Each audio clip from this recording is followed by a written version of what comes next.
In this lesson, you will discover the formula and breakdown of the numbers involved in wholesaling pre-foreclosures from equity to debt payoff with regards to the ARV formula. But first, please do me 3 favors. 1, hit that like button until it turns blue in the face to tell the algorithm that this video is live. 2, don't forget to subscribe and turn on the notifications in order to get alert when I do release these videos. 3, tell me in the comment area what topic you would like me to cover in the next video. My name is Ola and I'm the author of 2 books, Smart Real Estate Wholesaling and Real Estate Money Secrets, which you can download absolutely for free at www.smartrealestatewholesaling.com. I'm also the creator of my Empire Pro and 11 Days Challenge Quick Start Guide, which you can access at www.11dayschallenge.com. When I visited the first house I first took a look at in Bellevue, New Jersey, sometimes in 2004 or 5, I had no idea what I was doing outside of the simple desire that I wanted to be a landlord. Thank goodness that it never went through. Thanks to my friend who was supposed to be my partner, who never came through. Shortly after that, I met Anthony by way of Bob at the then GS RIA in New Jersey when I attended a workshop seminar by a pre-foreclosure wholesaling guru, Rich. Today, I'd like to pass that knowledge to you. After repair value, the ARV.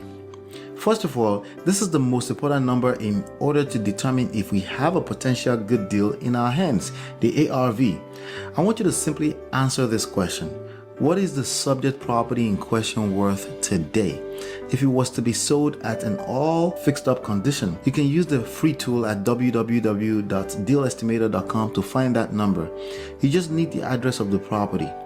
Also, I will give you access to a free 7 days trial of the same software I use for a more comprehensive analysis at www.empirebigdata.com.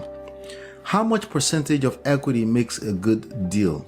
First of all, let's not get in the habit of throwing the word deal around randomly because it's not really a deal until it has closed, checks are cut, and or money wires are initiated. What you have before that are some form of data or leads to pre-qualify and take through the escrow or transaction process.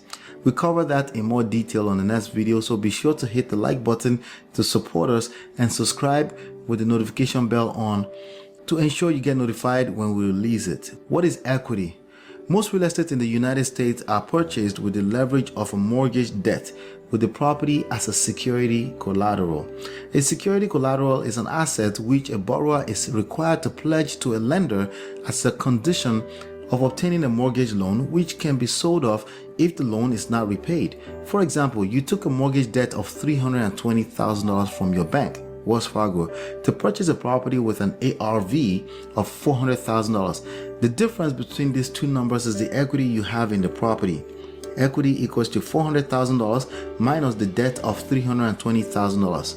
That's $80,000. But that's not all the way accurate. If you're trying to sell just 3 days later, it's pretty hard to hide the fact that you've also incurred a closing cost estimated at around $10,000 to $20,000. So your equity in the property will have to be adjusted for that. It's more like $60,000 to $70,000. How do you know if a property has equity? In actuality, equity is the present market value of a property less all debt owed against the ownership of the property. You can find these numbers by using the same software that I use. Take a 7 days free trial of it at www.empirebigdata.com.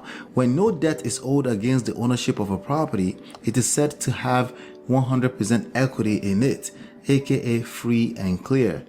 And when you owe $320,000 against a $400,000 property, here's the equity available in it for the owner. Difference equals to $400,000 minus $320,000 equals to $80,000. Then you have difference divided by value, $80,000 divided by $400,000, 20% equity. You are probably overthinking right now. Ola, what about the closing cost? And you're right, but you are still overthinking. Learn how to make quick estimates with us because in time, closing costs will not be factored into debt payoff, which is the actual variable in calculating the equity in an asset. Let's talk about the debt payoff. 7 years later, you're ready to sell at 21 years short of the 30 years amortization of the original mortgage loan. You will have to contact the mortgage lender to request an official document called the payoff.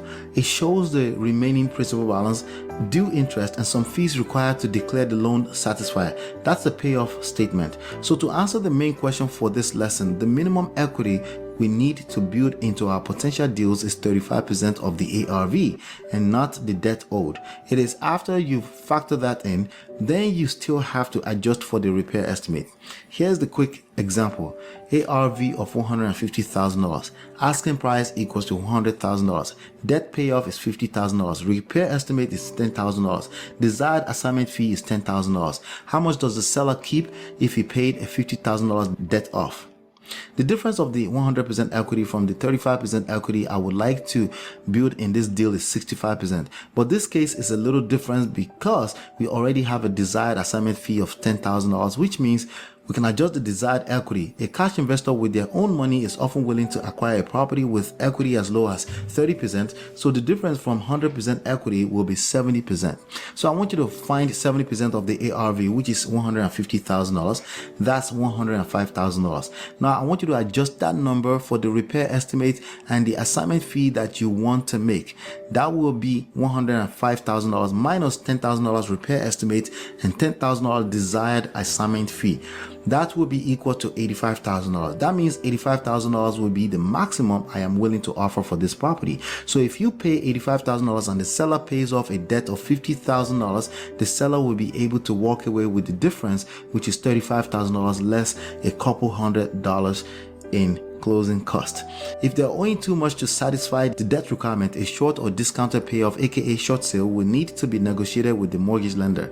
Check out the next video on the screen to learn how I used short sales to make $82,000 from a single deal where it would have otherwise been impossible.